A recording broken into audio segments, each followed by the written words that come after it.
Professor Anton, I want to make clear that I do not take seriously the idea that language is about reference either.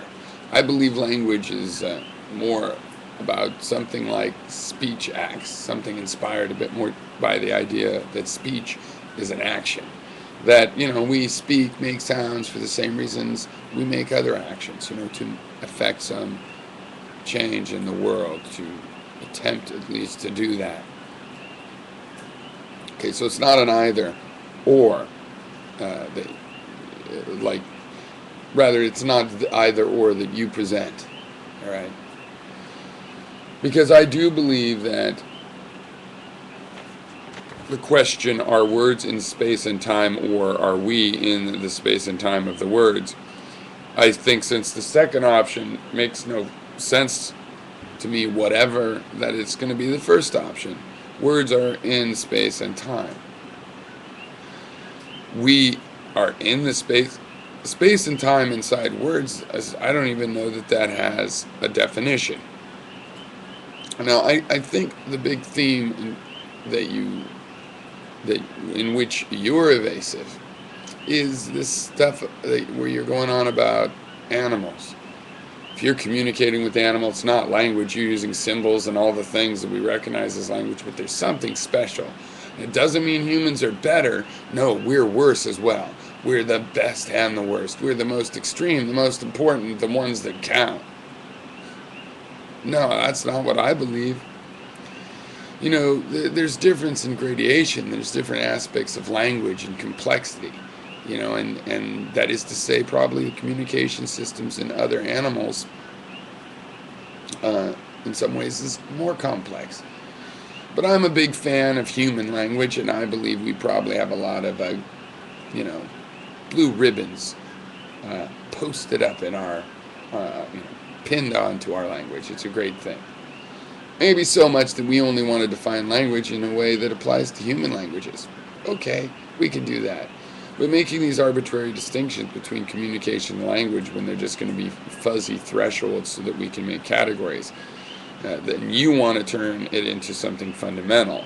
Because how else can it be? Because you say, otherwise it's like, well, when an animal thinks of today, well, what do you mean? You would have to be saying, well, when I'm an animal and I think of today, here's how I feel. I mean, you can't make those kinds of statements, right? That's the subjectivism. You don't get to make those kinds of statements, so don't. Oh, but I have to because... No, but don't.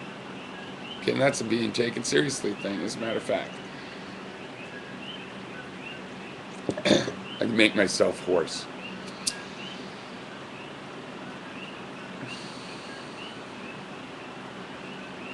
What does this mean? Language is historical rather than natural.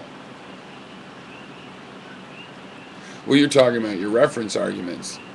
Okay, you say language is historical. To me, you're just vaguely reaching out for the fact that language is relational. It's about relationships. It states relationships. We experience relationships. Language is about relationships. Language is a way of talking about pattern, right?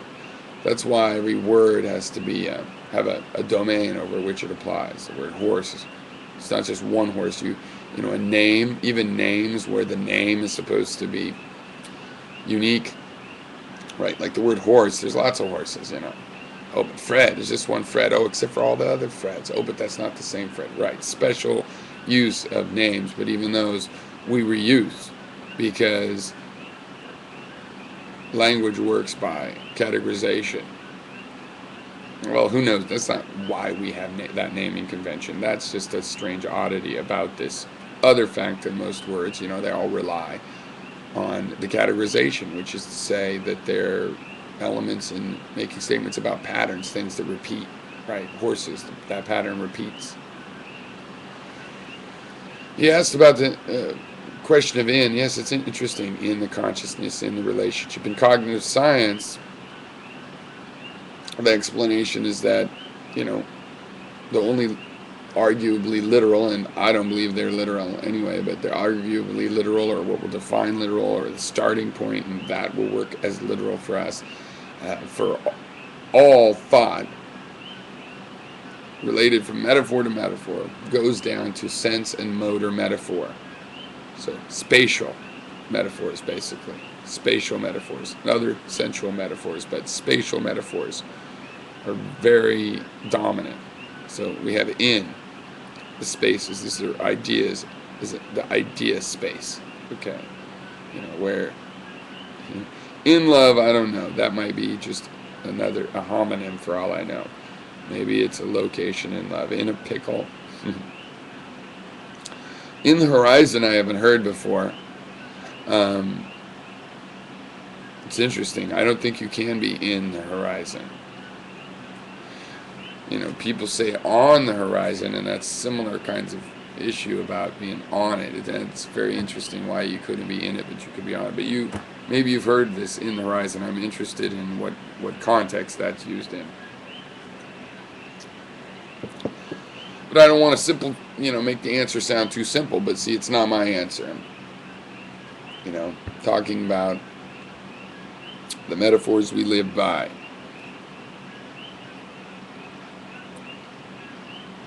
George Lakoff, or is it Lakoff? I always get that mixed up.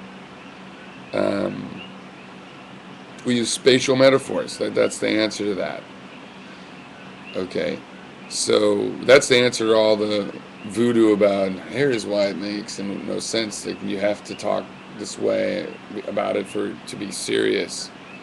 Okay, that's where all that language leads. That says maybe we're in the space and time of the words, which doesn't even really make sense in words. Now, the words are in space and time. Right, by definition, if we've defined space and time, right? If we don't have a definition of space and time, fine, it's nothing. But if you choose any possible definition of space and time, that's where the words are. The space and time of our experiences, our lives, that's where the words occur. That's what they occur, inside. Oh, but in is just a metaphor. Okay.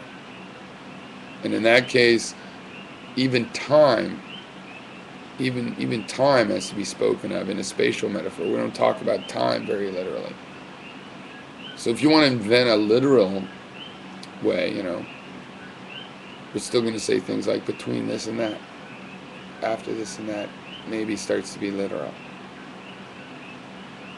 If we can hypothesize there's a literal way to talk about it, then perhaps we're answering the question in a circular fashion. But I think no matter how you define things, you have space and time, and our experiences are happening conceptually within those. Now, those things, space and time, are also happening conceptually within our mind. But I happen to be a materialist, which means that with my observation, I've noticed this mind has, to me, a material explanation. And in the material explanation, yes, there is a space and time. It might be conscious, but it's a separate outer conscious in some metaphorical sense of outer, right? Because all we really have is our minds, and everything is in there. Okay, but the word inner and outer, these are metaphors for relationships about systems and what is within a system and what is outside a system, either geographically or systematically, whether it's a part of the system or geographically located.